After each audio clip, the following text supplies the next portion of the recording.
হযরত জুরাইজ নামাজের ভিতরেই চিন্তা করতেছে, নামাজে দাঁড়ানো আছি, সামনে আছে আল্লাহ, আর দরজায় আছে মা জননী। একদিকে মা ডাকে, আর একদিকে নামাজে আছে আল্লাহ, সামনে আছে আল্লাহর সামনে আছি।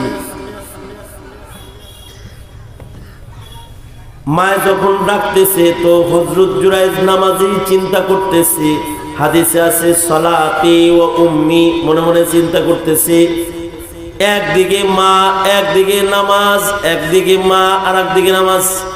সলাতি ওয়া উম্মি, একদিকে আমার নামাজ আর একদিকে আমার মা, কোনটা ধর্ম কোনটা ছাড়ব। এই চিন্তা করে তিনি নামাজে দাঁড়ায় রইলেন। মা নিরাশ হয়ে চলে গেল। সেম ঘটনা দ্বিতীয়বার পুনরাবৃত্তি হলো। আর একদিন মা ডাকতেছেন, হযরত জুরাইজ নামাজে আছে। উনি চিন্তা করতেছেন সলাতি ওয়া উম্মি, নামাজেই রইলেন, মা চলে গেল। আমাদের পুরান ঢাকাতে, ঢাকার পুরান ঢাকা যেটা, পুরান ঢাকাতে একটা রেওয়াজ আছে, এখনো আছে রেওয়াজটা। আমি সুদীর্ঘ 12 বছর পর্যন্ত পুরান ঢাকায় জুমার নামাজ পড়াইছি, লম্বা সময়। পুরান ঢাকাতে একটা রেওয়াজ আছে, সেটা হলো মুয়াজ্জিন, ইমাম অথবা মাদ্রাসার উস্তাদ, শিক্ষক, সকলকে ওরা উস্তাদজি বলে ডাকে। কি বলে ডাকে? হ্যাঁ, যে মাদ্রাসায় পড়ে হেও কয় উস্তাদজি, বাপেও কয় উস্তাদজি। বেডিরা ঘরের থেকেও আলেমরে কয় উস্তাদজি। সবাই উস্তাদজি বলে ডাকতেছে। কেন উস্তাদজি বলে ডাকে? সমাজে আলেমদের যে একটা কাফেলা আছে, এই কাফেলাটা মিল্লাতের আমলি উস্তাদ, মিল্লাতের শরীয়তের উপরে চলার জন্য, দ্বীনের উপরে চলার জন্য তারা হলো উস্তাদ। নামাজ কেমনে পড়বে এটা তাদের কাছ থেকে শিখতে হয়। সুন্নত তরিকায় কেমনে খানা খাবে এটা তাদের থেকে শিখতে হয়। নবীজির হার আমলি সুন্নতের নমুনাটা একজন আলেমের কাছে জিগাইতে হয় যে এই আমলটার সুন্নত তরিকা কি, এটা শিখান। যেই শিক্ষা নবী রাসূলগণ কিয়ামত পর্যন্ত তো আর আসবেন না, যে শিক্ষা নবী রাসূলগণ দিয়েছেন, এই শিক্ষা জমিনে নবীর নায়েবরা একটা দল দিবে। তারা হলো উলামায়ে কেরাম, তারা হলো এই মিল্লাতের সাধারণ পাবলিকদের উস্তাদ। রাসূল বলেন বুইসতু মুআল্লিমান, আল্লাহর রাসূল বলেন আমি উস্তাদ হিসেবে, মুআল্লিম হিসেবে আবির্ভূত। নবী রাসূলগণ মুআল্লিম হিসেবে আবির্ভূত। আর কিয়ামত পর্যন্ত মানুষের জন্য নবীদের নায়েব হলো উলামায়ে কেরাম। ইন্নামাল উলামা ওয়ারাসাতুল আম্বিয়া, তাদের কাছ থেকে মিল্লাত আমলি রাহনুমাই গ্রহণ করবে। সব বিষয়ে উস্তাদের দাম থাকে। খেলোয়াড় আছে না, খেলোয়াড়, এদের কোচের কিন্তু অনেক দাম। কেন? সে সবাই খেলা শিখায়।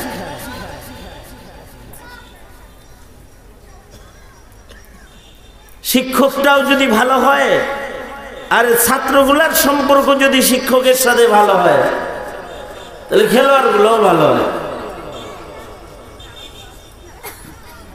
গান বাদ্য শিখায়, হারমোনি বাজান শিখায়, এটার একটা উস্তাদ আছে। হারমোনি বাজান শিখবা, এটার জন্য উস্তাদ মানতে পারো। ফুটবল লাইতেই বা এটার জন্য উস্তাদ মানতে পারো। ছক্কা পিটাইবা, বাউন্ডারি পিটাইবা। এই আওয়াজ ঠিক কর, কমা। এই মাইকলাদের একটা খাসিলত খারাপ, মানে শেষ আলোচক যখন উঠে তখন খালি মুসরামসরি করে বসে বসে। এটার যদি উস্তাদ লাগে, মত পর্যন্ত একজন মানুষ আমল করবে, তার আমলি জিন্দিগি করবে, এটার উস্তাদ লাগবে না? এটা খালি বই পড়া নিজে নিজে আন্দাজ কইরা, আন্দাজ করে যেমন দুনিয়ার কোনো খেলা খেলা যায় না, উস্তাদ ছাড়া দুনিয়ার কোনো কাজ করা যায় না, তো ইবাদতেরও উস্তাদ লাগে। ১৬ লক্ষ পয়গম্বর ছিলেন জাতির উস্তাদ। কিয়ামত পর্যন্ত যাদের কাছে ইলম থাকবে, হালাল হারামের জ্ঞান, ইবাদতের মাসাইলের জ্ঞান, এই সব ইলমগুলো যারা হিফাজতকারী হবে, যাদের মাধ্যমে আল্লাহ ইলমের হিফাজত হবে, তারা হলো এই মিল্লাতের উস্তাদ। আশ্চর্য, জাতির অধঃপতন এখন ভিন্ন কায়দায় ঘটছে। সেটা হলো যাদের রাসূল বলছেন উস্তাদ মাইনা চলতে, আল্লাহ নিজে বলছেন ফাসআলু আহলা যিকর অকুলির রহমান ফাসআল বিহি খাবীরা। আল্লাহ নিজে যাদেরকে জিগায় জিগায় চলতে বলছেন, ইবাদত করতে বলছেন, যে বিষয়ে জানি না এ বিষয়টা যাদের কাছ থেকে জানতে বলেছেন, এখন বাঁশের চেয়েতে কলসি মোটা আমল। এখন সাধারণ পাবলিক উস্তাদদেরকে শিখাইতে যায় ঝগড়া করে, মসজিদের ভেতরে মাসালা নিয়ে ঝগড়া, সমাজের ভেতরে মাসাইল নিয়ে ঝগড়া। কিছু বাংলা কিতাব পড়ে আলেমদেরকে, উস্তাদদেরকে ছাত্র বানাইবার চেষ্টা। এটা যখন সময়, এই সময়ে আলেমদের মান মর্যাদার উপরে কিছু কথা বলা, এটা একটা গুরুত্বপূর্ণ দায়িত্ব সকলের। সাধারণ আপনারা যারা আছেন, আলেমদেরকে ইবাদতের ব্যাপারে তাদের ইক্তেদা করতে হবে। আলেমদের কাছে ইলম থাকার কারণে তাদের মূল্যটা বেশি। আল্লাহ তাআলা বলেন, এই যে উলামা যারা, এদেরকে আল্লাহ তাআলা বলছেন চোখওয়ালা দল, আর যাদের কাছে ইলম নাই তাদেরকে আল্লাহ বলছেন অন্ধের মতন। চর্ম চোখ যার আছে আর যার নাই, এই দুই দলের ভেতরে যেমন একটা ব্যবধান আছে। লা ইয়াস্তাবিল আ'মা ওয়াল বাসীর, চোখালা আর চোখ ছাড়া এই দুই দল যেমন সমান নয়। পথ চলতে যেমন চোখ ছাড়া মানুষের চোখলার হাত ধরতে হয়, আখিরাতের পথ চলতে, ইসলামের পথ চলতে আলেম আর জাহেল দুইটা সমান নয়। অবশ্যই সাধারণদের আখিরাতের পথে চলতে আলেমের হাত ধরতে হয়, আলেমদেরকে মেনে মেনে চলতে হয়। ইলম এত গুরুত্বপূর্ণ জিনিস, এটার কমজোরি যদি কারোর থাকে তাহলে তার ইবাদতের শক্তি অনেক হওয়ার পরেও সে পিছায়া যায়, ইলমের অভাবে পিছায়া যায়। বিষয়টাকে সুস্পষ্ট করার জন্য ছোট্ট একটি ঘটনা আপনাদের সামনে তুলে ধরি। পিছনের যুগে এক বুজুর্গ ছিলেন, আবেদে খাস, এত ইবাদত করতেন যে ইবাদত করতে করতে তিনি দুনিয়া বর্জন করেছিলেন। আবেদের নাম হযরত জুরাইজ নামে আল্লাহর এক পেয়ারা বান্দা ইতিহাসের পাতায় ওনার নাম আছে, হাদিসে ওনার কথা বুখারী থেকে শুরু করে অসংখ্য হাদিসের কিতাবে ওনার কথা বর্ণনা আছে। হযরত জুরাইজ এত বড় ওলি ছিলেন যে ইবাদত করতে যায় দুনিয়া বর্জন করছেন, দুনিয়া ছাইড়া দিচ্ছেন। এবং উনি ইবাদতের ভেতরে এমন লজ্জতমন্দ ইনসান ছিলেন, লজ্জতওয়ালা মানুষ ছিলেন। উনি যখন ইবাদত করতেন তখন ইবাদতের লজ্জতে ঢুকলে দুনিয়ার বাকি সব ভুলে যেতেন। নিরিবিলি ইবাদত করার জন্য গ্রাম ছেড়ে দিয়ে জঙ্গলের ধারে ইবাদত গাহ বানায়া রাত দিন 24 ঘন্টা ইবাদত করতেন, দিনে রোজা রাখতেন, রাত্রে নামাজ পড়তেন। এই হযরত জুরাইজ ঘরের ভিতরে ইবাদত বন্দি করতেছে। যুব সমাজ একটু খেয়াল করে শুনো, ঘটনার ভেতরে 2 রকমের শিক্ষা লুকায় আছে। তো হযরত জুরাইজ যখন নামাজ পড়তেছে, ইত্য বছরে তার মা হযরত জুরাইজের দরজায় দাঁড়ায়া জুরাইজকে ডাকতেছে, জুরাইজ দরজা খোলো। হাদিসে আছে আল্লাহর রাসূল বলেন, মা দরজায় দাঁড়ায় ডাকতেছে, জুরাইজ জুরাইজ। হযরত জুরাইজ তখন ঘটনা চক্রে নামাজে মুসাল্লায় আছে। হযরত জুরাইজ নামাজের ভিতরেই চিন্তা করতেছে, নামাজে দাঁড়ানো আছি, সামনে আছে আল্লাহ, আর দরজায় আছে মা জননী। একদিকে মা ডাকে, আর একদিকে নামাজে আছে আল্লাহ, সামনে আছে আল্লাহর সামনে আছি। মায় যখন ডাকতেছে তো হযরত জুরাইজ নামাজেই চিন্তা করতেছে। হাদিসে আছে সলাতি ও উম্মি, মনে মনে চিন্তা করতেছে।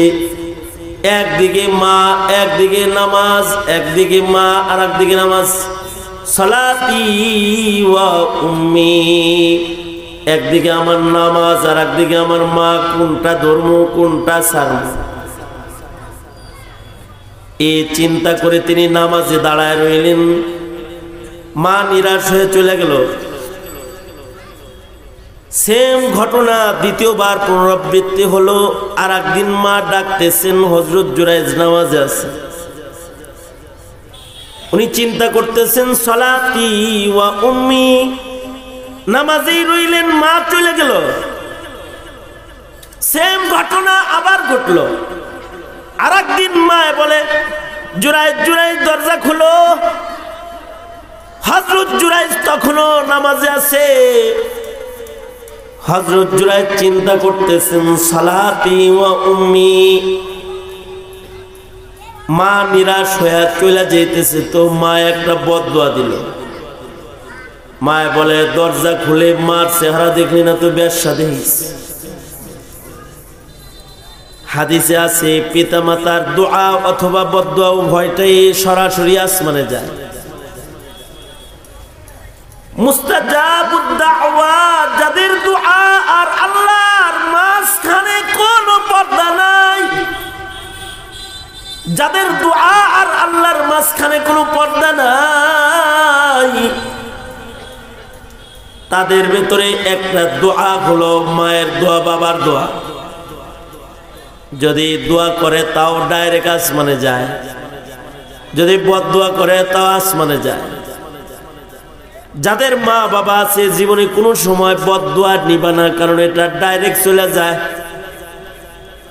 মা বাপ থাকতে তাদের দোয়া নেওয়া, বদদোয়া না নেওয়া। মা বাবার বদদোয়া যদি নেককারে লয় তাহলে নেককারেরও লাগে যায়, তার নেকি দিয়া মা বাবার বদদোয়া ঠেকান যায় না। জুরাইজের মতো বড় আবেদ মায়ের বদদোয়া ঠেকাইতে পারে না। মায় বদদোয়া দিছে, মার চেহারা দেখলি না, দরজা খুলে বেশ্যা দেখে লইস। কিছুদিন পরের ঘটনা, ওই এলাকার একটা ছাগলের রাখালিনী মেয়ের পেট থেকে জারজ সন্তান একটা জন্মাইছে। এলাকার লোক মেয়েটাকে বলে, এই বাচ্চার বাপকে বলো সন্তানকে পিতার কাছে ফেরত দি। মেয়েটা বলে ফেললো যে আমার পেট থেকে যে সন্তান জন্মাইছে এর বাবার নাম জুরাইজ।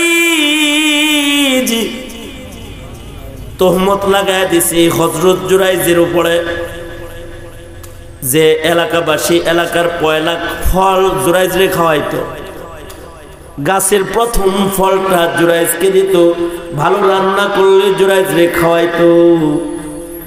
যখন শুনছে জুরাইজের সন্তান কোনো তাহকিক করা ছাড়া আয়েশা ডাইরেক্ট হযরত জুরাইজের ইবাদতগাহ আগুন দিয়া জ্বালায়া দিছে, ওনারে ইবাদতখানার থেকে বের করে বেইজ্জত করছে, আর বলে দরজা বন্ধ করে ইবাদত করো আর ফাঁক পায়ে জেনা করো। কি বলো, কই জেনা করলাম? কয় রাখালিনী মেয়ে, কয় এটা নাকি তোমার সন্তান। হযরত জুরাইজের ইবাদতের পাওয়ার এত ছিল, নবীদের যেরকম মুজিজা প্রকাশ পেয়েছে হযরত জুরাইজের ওইরকম কারামত প্রকাশ পেয়েছে। নবীদের পবিত্রতার জন্য যেমন ইউসুফ নবীর পবিত্রতার জন্য যেমন বাচ্চা কথা বলছে, হযরত মরিয়মের পবিত্রতার জন্য যেমন বাচ্চা কথা বলছে। লাম ইয়াতাকাল্লাম ফিল মাহদি ইল্লা সালাস, হাদিসের কিতাবের শিরোনাম, এর ভেতরে হযরত জুরাইজের পবিত্রতার ঘটনা এসে গেছে। এই বাচ্চা জারজ ছেলেটা যেটা কেবল জন্মাইছে, এটাকে হযরত জুরাইজের সামনে নিলে হযরত জুরাইজ বলে মিন আইনা আনতা মান আবুকা ইয়া ওয়ালাদ, কোথা থেকে আইলা তুমি? তোমার বাবার নাম কি? এই কথাটা বলার সাথে সাথে হযরত জুরাইজের ইবাদতের কত পাওয়ার, বাচ্চাটার জবান খুলে গেছে, বাচ্চাটার সাথে সাথে কথা বলতেছে, মায়ের কোল থেকে বলে আনাবনু ফুলানার রাই। জুরাইজ ওলি বুজুর্গ মানুষের সামনে আমার আনছো কা? ইনি আমার বাপ না, আমার বাবা হলো অমুক রাখাল, আমার মা ওই রাখালের সাথে জেনা করেছে, আমি তার সন্তান। বাচ্চার জবান খুলে গেছে। আচ্ছা, মানুষের সামনে যদি একজন মানুষের ইবাদতের তাসিরে ছোট কোলের শিশু যদি কথা কয়, কারামতি কত বড়। গ্রামের সব মানুষ জুরাইজের পাও ধরে মাপ চাইতেছে, ভুল হয়ে গেছে, মাফ করে দেন। আপনি যদি অনুমতি দেন তাহলে আপনার যে ঝুপড়ি ইবাদতখানা আমরা পোড়াইছি, আমরা এই ইবাদতখানাটাকে সোনার ইট দিয়া বানায় দেব। হযরত জুরাইজ নিলেন না। হযরত জুরাইজ বললেন না, তোমরা আমার সেই ঝুপড়ি ঘরটাই আবার বানায় দাও। লক্ষণীয় এখানে দুইটা বিষয়। একটা বিষয় হলো মা বাবার বদদুয়া নিতে নাই, ইবাদত দিয়েও মা বাবার বদদুয়া ঠেকে না।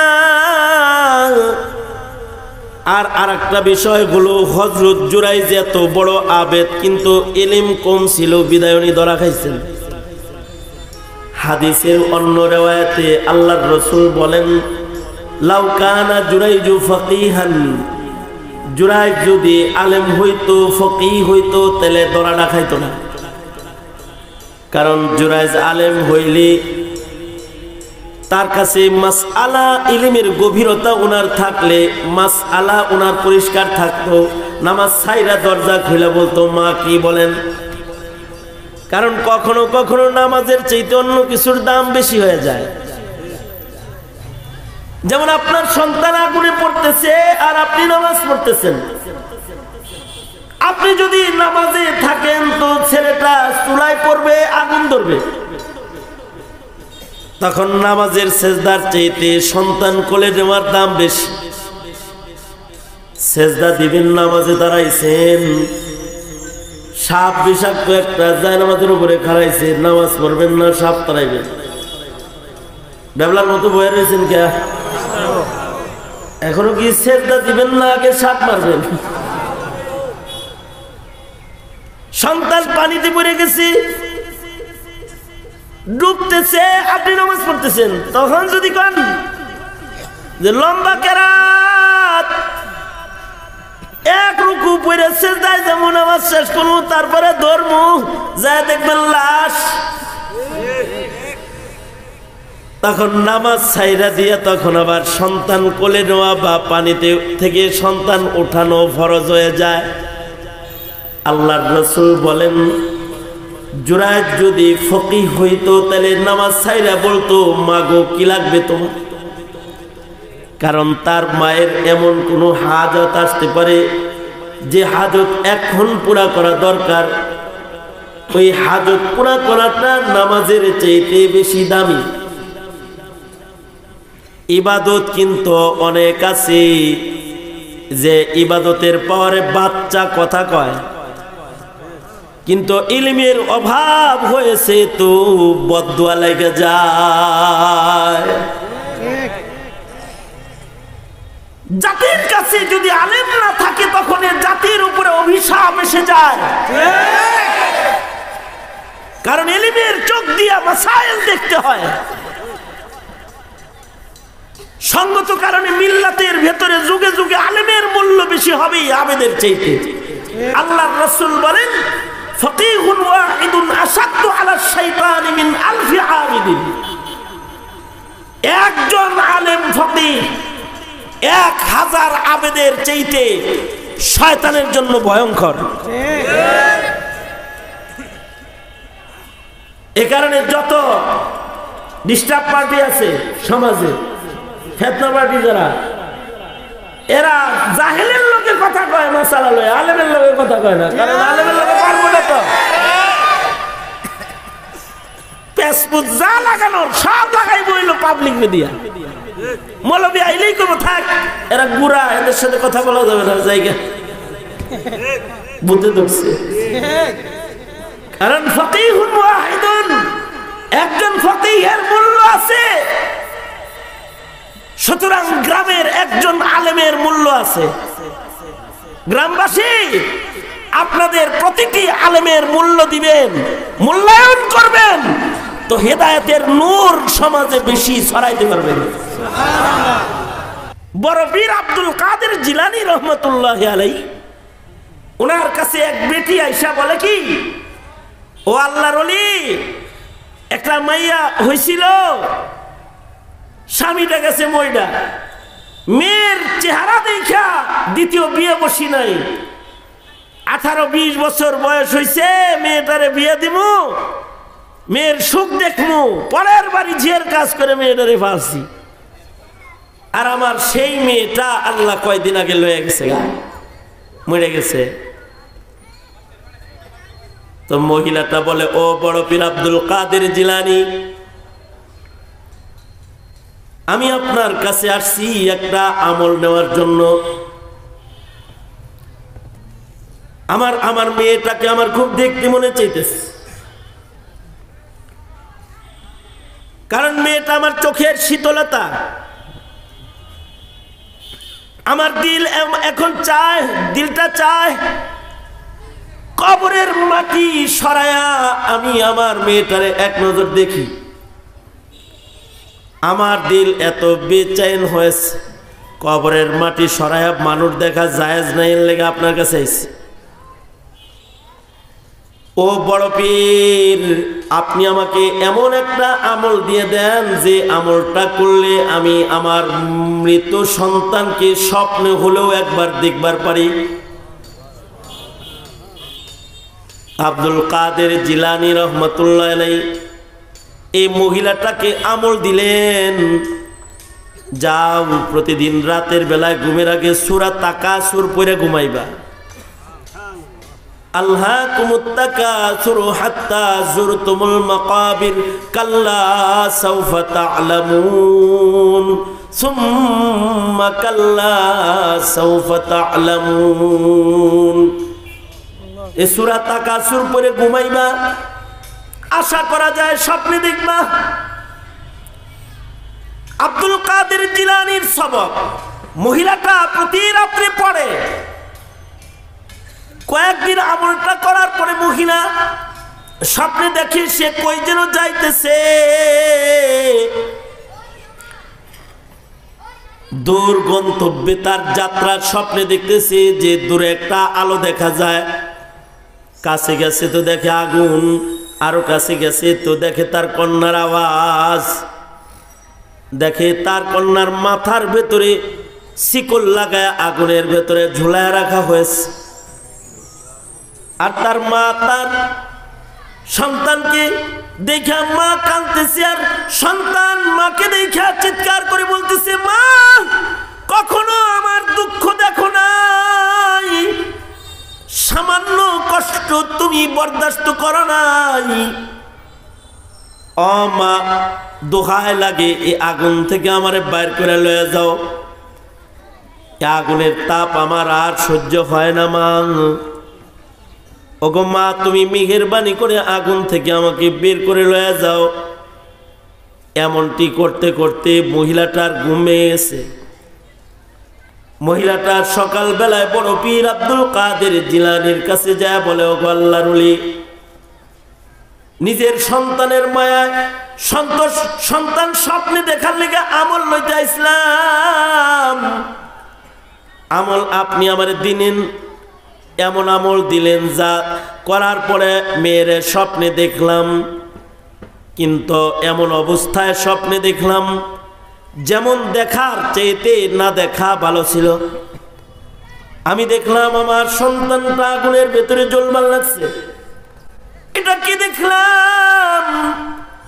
বড় পীর বলে, কোরআনের সূরা তিলাওয়াতের আমল করছো, কোরআনের সূরা তিলাওয়াতের আমল করছো, সত্য সত্যই দেখার কথা, আল্লাহর কালাম পড়ে দেখেছো স্বপ্ন।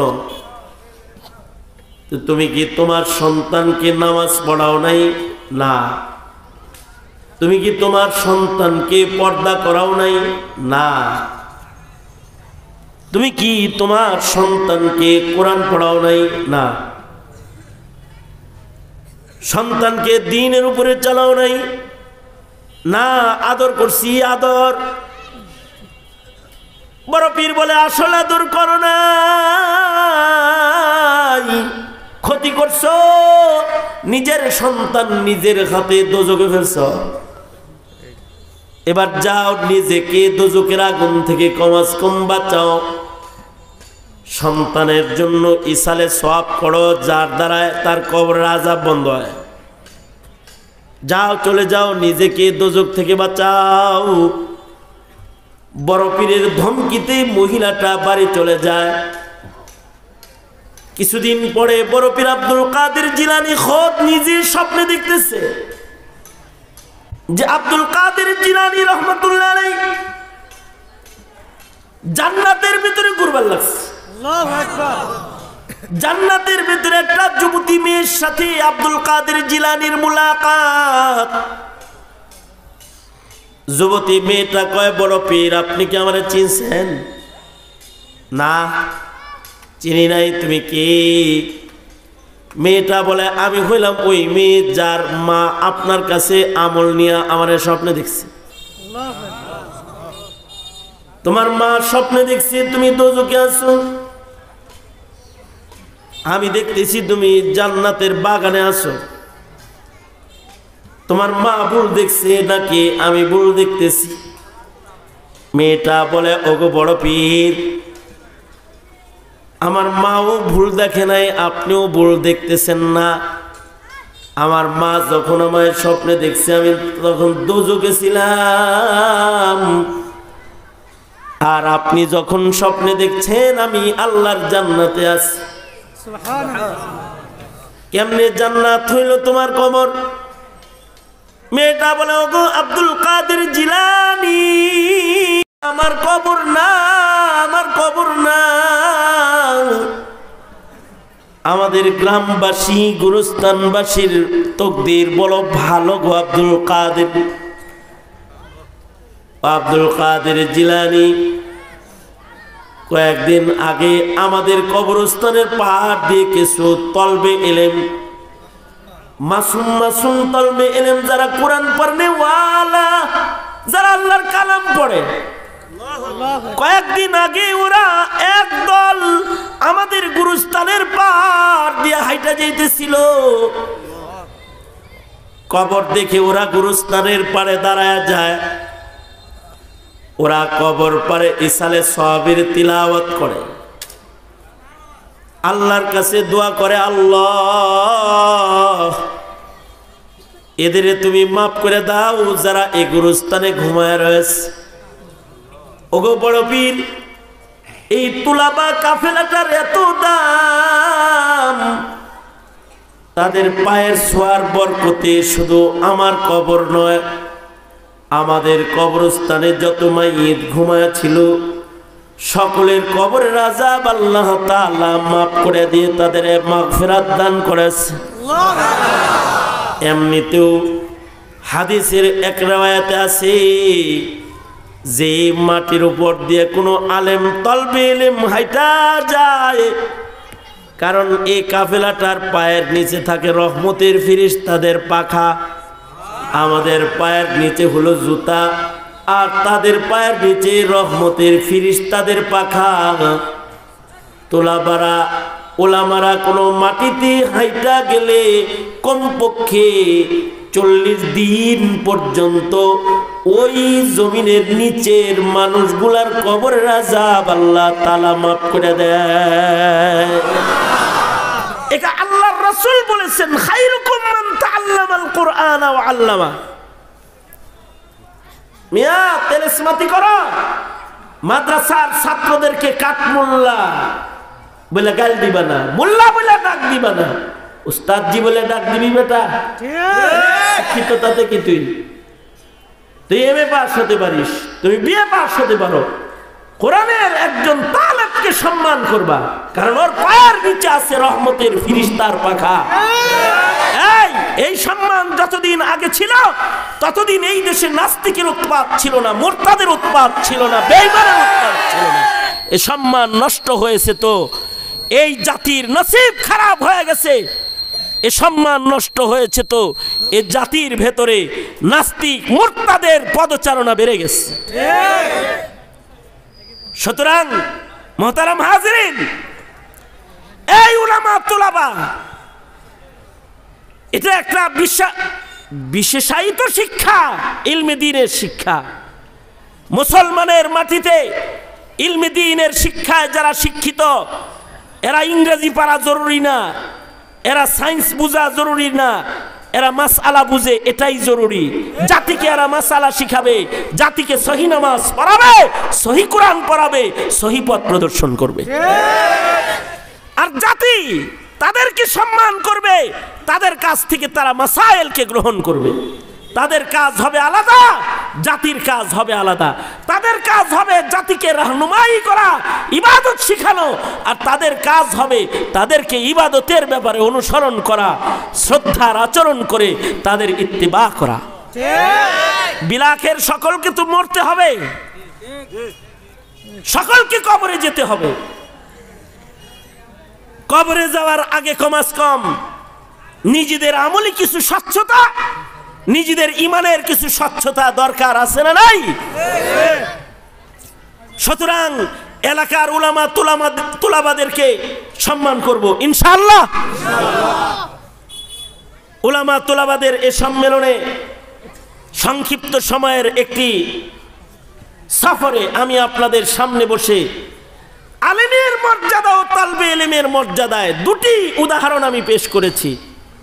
ইবাদতের আধিক্য নিজের ভেতরে দেখে আলেমকে কখনো খাটো করবেন না, কারণ আলেমের কাছে ইলিম আছে, তার কাছে চোখ আছে, আপনার কাছে ইলিম নাই, আপনার চোখ নাই। আর তলবে ইলিম যারা, তালিবুল ইলিম যারা, তলবে ইলিমদেরকে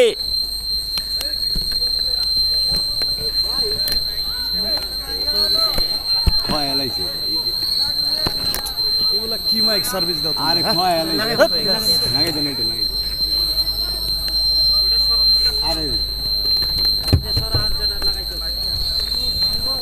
আরে আস্তে একজন করো টিভি দেন, এটা টিভি দেন।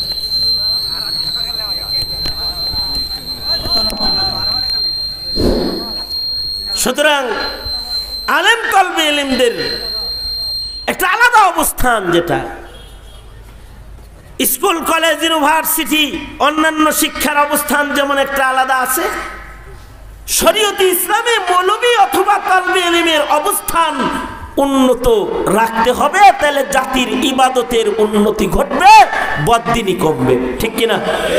বুঝে আসছে তো ইনশাআল্লাহ? তাতে শুধু দুনিয়ার শান্তি না, কবরেরও শান্তি, আখিরাতেরও শান্তি। আর ফাঁক দিয়ে যে দুটি কথা গেছে সেটা হলো এই মা বাবার বদদুয়া লওয়া যাইব না, আর মা বাপ হয়ে সন্তানকে নিজের হাতে দোজখে ফেলা যাইব না। দুটা কথা গেছে না? স্মরণ থাকবে তো ইনশাআল্লাহ?